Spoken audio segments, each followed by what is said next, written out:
Alejandro Rosichner, gran escritor argentino, hablando sobre Milei, la polémica de Villarruel y de que cobra 2 chirolas. Sí, una falta de respeto total para todo el pueblo argentino que está haciendo un gran esfuerzo para mantenerse, llevarla adelante. Y bueno, para la vicepresidente, 4 millones de pesos son 2 chirolas. En este país funciona todo como quiere. Y ahí te das cuenta de por qué está todo mal entre el presidente y la vicepresidente nuevamente en Argentina. Prácticamente desconectada de la realidad, después terminó borrando el mensaje, le salió a pegar prácticamente todo el arco político de La Libertad Avanza. Incluso Lilia Lemoyne estuvo a punto de darle la razón a Juan Grabois en un tuit. Todo, no sé, las vacaciones menos tranquilas me parecen. De paso, déjame saber qué opinas acerca de los comentarios de la vicepresidente sobre su salario y de que 4 millones de pesos son 2 chirolas. Vamos, que eso no lo cobra cualquier argentino ni loco. Te dejo con la palabra de Alejandro y como siempre te digo, suscríbete y nos vemos en la próxima. Lo señala eso.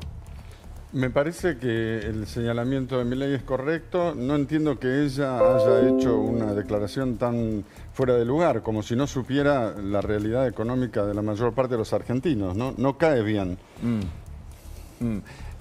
Pero vos no ves ahí que la discusión entre ellos pueda generar algún tipo de rispidez en lo político, Bueno. o es una sinceridad del estilo de Milei que se maneja en todos los terrenos del mismo modo. Podríamos decir que rispidez y político son términos equivalentes. O sea, la política es lucha por el poder, acuerdo, desacuerdo, búsqueda de consensos, intentos de conseguir lograr cosas que son siempre difíciles y complejas de conseguir.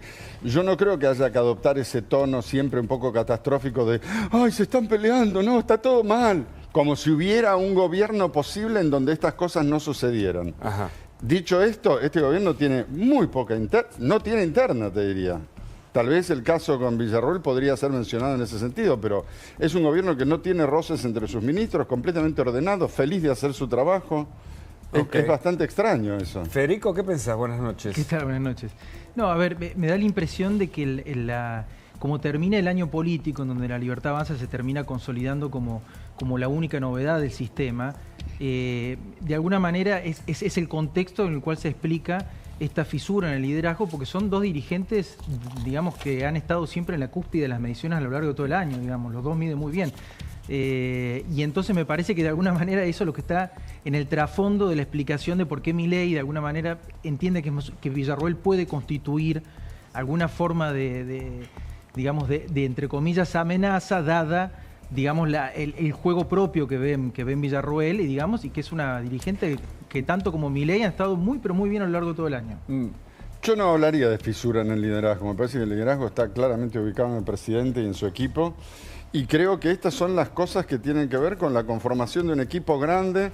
Milei tuvo que armar su equipo de gobierno antes de tener el poder que tenía ahora. Las listas no fueron perfectamente establecidas de acuerdo al criterio que él puede manejar ahora y al poder que puede manejar ahora. O sea, es un gobierno en proceso de mejora constante, también en este plano de armado político. No diría fisura en el liderazgo, diría que son las complejidades de llevar adelante un proyecto real. ¿De poder? ¿Que tienen que ver con el poder? O sea, todo tiene que ver con el poder. Tu lugar en este noticiero también. O sea, no es que hay los poderes. Porque si no se alucina la idea de. No, está bien. O sea, las relaciones familiares, las relaciones de pareja, las relaciones de consorcio, el poder es como la clave. Una de las claves posibles para interpretar. Y en nuestro país particularmente, que tenemos toda una... No, o sea, esa idea de que esto solo pasa acá. Pero digo, no hay... es uno de los defectos argentinos. Este quilombo, que es la realidad argentina, es el mismo quilombo que existe en todas partes. Hay países que en Canadá, por ejemplo. Hay países que lo tienen un poco más ordenado y hay un montón de países que lo tienen bastante, incluso más desordenado que nosotros. Pero el nuestro, no tenemos ahí como país latinoamericano, tal vez, digo, yo sé que el tema de la identidad para vos es una otra discusión, pero sin meterme ahí, ¿no es que nosotros necesitamos siempre un líder fuerte y que de algún modo esto es lo que nos guía casi en nuestro imaginario? Yo diría que esa es la humanidad. La humanidad, que es mayormente religiosa, necesita una figura de referencia a la cual poder idolatrar. Y la buena política me parece que se hace reduciendo ese esquema. Y por ejemplo, una de las cosas llamativas ahora es que gran parte del PRO está tratando a Mauricio como si fuera una especie de semidios indiscutido. Cuando en realidad lo que hay que pensar es que no importa Macri, no importa Milei. No importa el PRO, no importa la Libertad Avanza. Lo que importa es que estamos tratando de sacar el país adelante los argentinos. Entonces, a veces sirve uno, a veces sirve otro. Pero no es que te tenés que quedar enamorado con el que sirvió antes y ahora no nos podés mover de ahí. Porque hay que reverenciar al líder. El PRO, yo siempre dije que era un partido o movimiento que no tenía culto a la personalidad. Y ese era uno de esos rasgos valiosos. Y ahora cierto sector del PRO aparece con un culto a la personalidad desorbitado. Para mí incorrecto. Es como una parte más tosca de la humanidad. Federico. No, a ver, retomo un poquito lo de Villarroel. Yo lo digo, sí, lo de Villarroel que está funcionando muy bien. Hoy, por ejemplo, la dirigente que mejor mide en la provincia de Buenos Aires, parece una gran elección. Y bueno, evidentemente hay ahí una disputa, digamos, de posicionamientos que hacen, digamos, de que no se pueda capitalizar políticamente esa dirigente que ha complementado la fórmula. Digo, me parece a mí, en ese sentido, que hay, digamos, son miradas distintas. Complementado la fórmula, sí, bien exacto. decís. Sí, yo creo sí, que sí. Los datos, cosas diferentes, digo. Claro, ¿no? muchos datos son cuestionables. Yo creo que hoy Milei es mucho más atractivo para el votante que Villarroel. Entonces, equipararla me parece que tiene un poquito de mala fe. Sin embargo, ha estado todo el año por arriba de ella. Sí, pero hay que viste cómo son las cifras. Hay que ver si es imagen, si es intención de voto, qué quiere decir eso. Puedo equivocarme, por supuesto. A mí me parece que Milei está muy por encima de Villarroel en cualquier consideración que puedas hacer. Analizamos algunos datos. Sí. La producción tiene preparado allí unos gráficos justamente que esto es de diciembre, o sea, sí, hace poquito. ¿Qué sensación le genera el futuro del país? Fíjate, lo que gana es esperanza. Digo, para mirar aspectos subjetivos, plenamente subjetivos, para una linda conversación. Después le sigue miedo, fíjate vos, ¿no? Qué interés, casi es aristotélico esto, ¿no? Miedo. No, porque está bien, tenés miedo de la esperanza que sentís. A ver. Claro, porque tenés esperanza, estás ilusionado. La otra vez estaba sentado en un bar y escuché en la mesa al lado un tipo que le decía a otro, ¿y no tenés miedo de desilusionarte?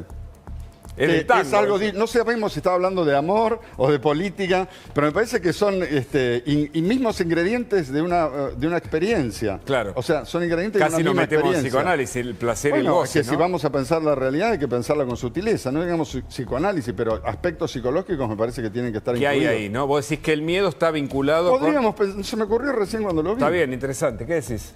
No, a ver, tenemos claramente lo que se ha ido configurando a lo largo del año, desde el triunfo de Milei hasta acá, una mayoría de 45-50 puntos que no necesariamente se transfiere a Milei, pero que tiene una expectativa muy positiva sobre el rumbo general del país. Creciendo fuertemente en la provincia de Buenos Aires, lo que los últimos 3 meses ha sido muy llamativo en la provincia de Buenos Aires. La expectativa sobre cómo está la economía de acá a un año tiene un crecimiento por arriba de la media del país. O sea que evidentemente una de las grandes batallas que está ganando en este primer año, en este primer round el gobierno, ha sido las expectativas sobre el futuro que explican que haya una composición tan fuerte de esperanza que si yo les mostraba un gráfico de esto hace 4 años, sí, daba completamente distorsionado con los sentimientos y hoy la gran mayoría se ordena en 40 puntos, que es una muy buena noticia. ¿Alguien puede escuchar la palabra esperanza sin pensar en Diego Torres? Yo escucho esperanza y pienso en Diego Torres, se me viene todo el tiempo. Está muy bien, pero es como una pulsión de vida ahí, ¿no? Claro, sí, es ganas de vivir, la gente tiene ganas de vivir. Y vos decís que de algún modo, después de lo que nos pasó, hay algo... No, siempre, después y antes y durante. Hay, digamos, lo que más está presente en las sociedades es la afirmación de la vida, las ganas de vivir. Después eso tiene sus problemas, sus vericuetos, sus idas y vueltas, pero me parece que ese es el impulso primario de cualquier sociedad. Y si tenemos que analizar cómo van las cosas, tenemos que tener en cuenta ese factor. Ahora, digo porque hacía mucho que un gobierno, terminado el primer año, no tiene una imagen positiva en ese sentido, ¿no? Me parece que ese es un aspecto que habla de la sociedad, en definitiva, claro, además del gobierno. Podríamos decirlo así, a ver si te gusta. Las ganas de vivir encuentran eco en el gobierno. Pues es un gobierno que también tiene ganas de vivir y quiere que la Argentina viva. En vez de ser un gobierno como los peronistas, que quieren vivir ellos nada más, de los demás. Salvo lo del 30 o 20%, no sé, en la provincia de Buenos Aires, que todavía están allí, digamos, sí, pero acobijados cerca de Kicillof o de Cristina, sí, pero buscando papá o mamá. Sí, pero 3 cosas en relación a eso importantes. La primera, lo que te decía, el gobierno donde más ha crecido a lo largo del año en términos proporcionales es en la provincia de Buenos Aires. Yo digo también para sacar Qué buena cupos. noticia. Digo, o sea, cuando uno escucha una cifra que le gusta, la da por Bueno, cierta, ¿no? no, hasta que tenemos elecciones este año. No, digo, eso me parece que es un punto importante. Lo segundo te diría... ¿Cómo lo lees eso? Bueno, lo leo básicamente que es un gobierno que digamos, en su haber, tiene resultados concretos. ¿Vos decís después que de hay muchos peronistas años. que vota Milei? A ver, el electorado, la sociología electoral de Milei, si vos la querés ver con las viejas, digamos, tipologías políticas, no la vas a entender porque tenés de todo ahí adentro. Nosotros siempre digo, nosotros teníamos en campaña, en marzo, abril del año pasado, hacíamos focos donde había votantes que nos decían, la voy a votar a Cristina. Y cuando le decíamos, no se presenta, si no se presenta a quién, nos decían, voy a votar a Milei. O sea, la sociología que hoy está reconstruyendo la Libertad Avanza en este primer año de resultados políticos, que eso resalto, resultados políticos, porque hace mucho tiempo que no veíamos resultados políticos en la Argentina, es mucho más diversa y mucho más rica que los cortes que nosotros teníamos de la vieja época. Miremos este cuadro, a ver, para seguir analizando. Fíjate, este es otro cuadro. ¿Qué gobierno tiene más responsabilidad respecto de los problemas que aquejan al país? 30,37% es el de Cristina. Los problemas que más aquejan al país. El siguiente es el de Macri. Esto es un estudio de opinión pública, diciembre de 2024. Después el de Alberto Fernández. No, después el de... Y recién ahí Milei. No, después el de Milei. Después sí, el de cifra. Milei, claro, ese es el núcleo duro que todavía es opositor. Pero fíjese, lo interesante de acá es que Alberto Fernández, incluso los mismos votantes del kirchnerismo lo consideran menos responsable que el gobierno de Cristina Kirchner. Eso es muy... Pero el kirchnerismo está a tope, ¿no? Es una cifra un poco idiota suponer que Mauricio tiene más responsabilidad que Alberto Fernández en los problemas del país. No, pero es relativo porque eligen una, digamos. Entonces se le pregunta cuál es la que más eligen. Y bueno, y eso te produce obviamente un ordenamiento, pero digamos, lo que me parece muy relevante es que cuál es la lectura de fondo, que en alguna manera el gobierno de Alberto Fernández fue como un paréntesis sin un liderazgo, sin una capacidad de independencia y los verdaderos problemas están acumulados en ese parámetro. Entiendo, ¿no? Bueno. entiendo. Ahora, es interesante porque es como que pasamos 4 gobiernos kirchneristas, se tocó un fondo y nació algo absolutamente distinto a lo conocido hasta acá, al menos. Sí. En materia política, cultural o de la narrativa también. Con el preámbulo del gobierno de Mauricio, ¿no? Yo creo que claro. no habría gobierno actual sin el gobierno anterior de Mauricio, que fue un muy buen gobierno, con las limitaciones del momento. Es toda una discusión eterna que no sé si vale la pena dar, pero no creo que haya que oponer eso. Y no me gustan ni los del PRO cuando dicen la libertad avanza, cuando dicen Milei, en realidad no está haciendo un cambio, cuando es evidente que está haciendo un cambio el más profundo que se hizo probablemente en el país. Tampoco me gusta la libertad avanza cuando dice Mauricio fue un tibio, no sirvió para nada. Hay una militancia un poco enfermiza en ambos bandos y en todos los bandos, digamos, que representa una mirada tosca, humana tosca de respecto a la realidad. Vi que reparaste 2 veces en el tema, se ve que Es que me parece que es uno de los temas políticos de la actualidad. Porque se viene un año electoral y la alianza entre el PRO y el gobierno es clave para, sobre todo, el tema provincia. Y sobre todo porque me llama mucho la atención que gente que apoyó el gobierno de Mauricio, como yo lo apoyé, y sintió la incomodidad respecto de la objeción permanente, irracional y estúpida en su momento, no sea capaz de defender ahora al gobierno que sirve, como sirvió el de Mauricio, y caiga en la objeción estúpida. ¿Y por qué? De todas maneras, no creo que sea la mayor parte del PRO, porque en el PRO ganó Patricia. Sí. Y o sea, la mayor parte del PRO, creo, mi opinión, mi visión, incomprobable, por supuesto, lo veremos, ¿no? Porque esas son cosas que uno piensa. ¿Y por qué el PRO La mayor parte del PRO creo que está muy contento con Milei. Y después hay un sector ahí más político, identificado a Mauricio, identificado a algunas ideas que no sé, no son ideas en realidad, son identificaciones a nivel emocional personal. La identificación es como un sello, ¿no? Yo soy peronista, dice alguna gente. ¿Qué quiere decir? Que sea lo que sea y lo que pase va a apoyar siempre eso porque tiene el sello. Le estamparon acá una especie de tatuaje. Está el tatuaje, soy radical, soy... Bueno, para mí los tatuajes no valen. No tenés que tener una identificación política. La libertad del votante es que tiene que ir acompañando el proceso para donde tiene que ir. Y vos decís que hoy hay que acompañar este proceso. Obvio. Me parece tan evidente que me llama la atención que haya gente que formó parte del gobierno de Mauricio que no sea capaz de reconocerlo. Correcto. Bueno, y vamos a repasar un gráfico más para poder desandar tanto con Federico. De Federico Zapata, que está con nosotros. Sí, obviamente, que dice, el gobierno de Javier Milei, volvemos a diciembre de 2024, cumplió las expectativas que usted tenía cuando asumió, superó mis expectativas, 26,87%, cumplió mis expectativas, 14%, no cumplió con las expectativas, 24%, no tenía expectativas, 31,96%, no lo sé, 2%. ¿Por qué te reís, Alejandro? No tenía expectativas. Es como el escepticismo, ¿no? Es Ya sinceridad. esto no va para ningún lado. Sinceridad. Pero ese es un ingrediente responsable de la dificultad argentina. Claro. Porque A ver. alguien puede decir, ¿y cómo querés que tenga fe en algo si el país va mal? No, va mal el país porque hay mucha gente que no es capaz de afirmar lo que sirve, no es capaz de creer que algo bueno nos puede pasar, no es capaz de involucrarse en la construcción de algo bueno. Y creen que la posición escéptica es inteligente. Y entonces se ponen en una posición crítica a observar y señalar objeciones a todo, creyendo que con eso están por encima de una realidad que en el fondo no comprenden, ni en la que pueden participar activamente. ¿Cuánto aprendió el gobierno de política? Porque de economía sabía un montón, sabemos que el presidente es un experto en economía, todo el tiempo, incluso cuando habla, uno está observando lo que dice, pero también me parece que en el territorio político hubo un año que lo favorece en eso, ¿me equivoco? Digo, por el DNU y por algunas alianzas con pocos senadores, con pocos diputados. Bueno, o sea, creo que políticamente el gobierno tuvo un muy buen año. No podemos decir que le haya faltado experiencia, porque los logros están a la vista, ¿no? No sabemos si fue el gobierno, si fue el país. Tal vez también hay un ingrediente que no es el gobierno mismo, sino que es que hay muchísima gente con ganas de que la cosa cambie. ¿No? No creo que haya que adjudicarle todo a un solo factor. Creo que es una confluencia de factores, ¿no? Federico. No, coincido. Creo que hay una parte del fenómeno que se explica por el apoyo de esta especie de mayoría silvestre de 45, 50 puntos, digamos, que es la ¿Que sociedad. está presente hoy? Que es la sociedad y que sigue presente aún cuando no se traduce completamente en votantes potenciales de Milei, pero apoyan en rasgos generales del proceso de reformas.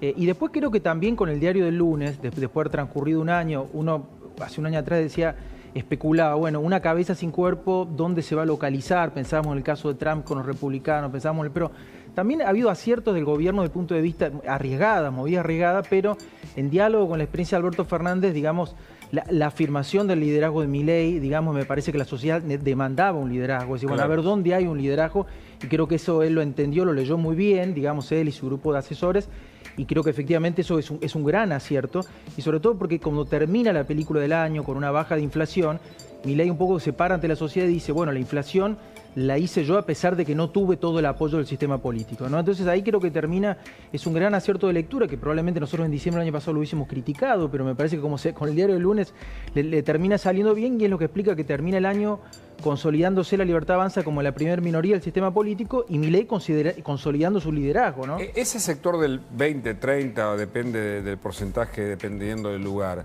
que piensa que este es el peor gobierno, ¿en algún momento puede cambiar o su identidad, como dijiste, por un sello lo hace inconmovible? Nadie lo sabe. Lo que sí, creo que estamos en presencia de un año milagroso. Estuvimos así de que ganara Massa y con él todo el negociado, el curro, la mafia, la ilegalidad y el desastre kirchnerista profundizado, porque ya estábamos en un nivel de dificultad y de crisis enorme en donde él dilapidó la guita en la campaña. La buena noticia es que las campañas que gastaron más plata perdieron, Horacio y Massa. Y ganó Patricia y ganó Milei. Ganaron, a mi gusto, los que sirven y los que están haciendo las cosas bien. Estuvimos así cerca de que ganara Massa. Y tuvimos un año milagroso, con un nivel de logro en el nivel económico, en seguridad y en la desregulación, y en otro montón de aspectos que podríamos seguramente desgranar, que nadie hubiera pensado que iba a pasar. Pero teniendo en cuenta estos números que mostrábamos y que veían ustedes recién, tanto Federico, me lo puede mostrar cualquiera de los dos, este año es legislativo. Hay 12 legislaturas que se renuevan, hay 2 provincias que van a elegir gobernador y el gobierno apuesta fuerte. Hugo lo cuenta siempre cómo se consolidó a nivel nacional con los viajes de Karina Milei. ¿Qué representan estas elecciones para el gobierno? Es decir, consolidar ya no los próximos 2 años, incluimos que es el tercero obviamente o ya podemos vislumbrar Libertad Avanza para 8. Siempre puede haber sorpresas. Después del buen gobierno de Mauricio, ganó el delincuente de Alberto Fernández. O sea, retrocedimos 24 casilleros porque el voto lo decidió así. Entonces, de ahí yo estoy, digamos, siempre con temor respecto a lo que pueda salir con el voto. Después de este extraordinario año del gobierno. ¿Qué va a pasar el año que viene? Se supone que tendría que reforzarse la fuerza de este logro. Pero puede pasar cualquier cosa, ¿o no? No lo sé. El futuro es incierto. A mí me quedó ese terror. Si uno proyecta lo que estamos viendo hoy, el gobierno va a tener un año, probablemente una buena performance electoral. O sea, es la primera minoría hoy Sí. y en un sistema político que está en un nivel de descomposición. Lo que estamos viendo en la provincia de Buenos Aires es llamativo los últimos 3 meses. O sea, se está desfondando ahí abajo toda la fuerza política, salvo el gobierno que queda consolidado en 30 puntos. Entonces me da la sensación de que en ese sentido, con una baja de la inflación, con, digamos, un proceso de renovación de mucha dirigencia política, etcétera, lo que el gobierno va a intentar hacer es plebiscitar su gestión, y es difícil que la sociedad no le diga, bueno, a ver, hicimos este esfuerzo, llegamos hasta acá, vemos estos resultados, no te vamos a acompañar. Creo que el desafío siempre en la política es administrar, digamos, las victorias, digamos, ¿no? Es qué se hace con una victoria. De todas maneras hay siempre un imponderable. Hay imponderables, o sea, el gobierno cualquier gobierno puede intentar hacer algo y después la cosa puede salir por otro lado. Puede tener exactamente. Porque son tantas las variables en juego. Y la determinación es esa figura un poco metafísica abstracta que es el votante, que en realidad son muchísimos votantes, millones de votantes distintos, reunidos en una figura un poco abstracta. Alejandro, muchas gracias por tu visita. Gracias a vos. Federico, lo mismo. Hoy es Reyes.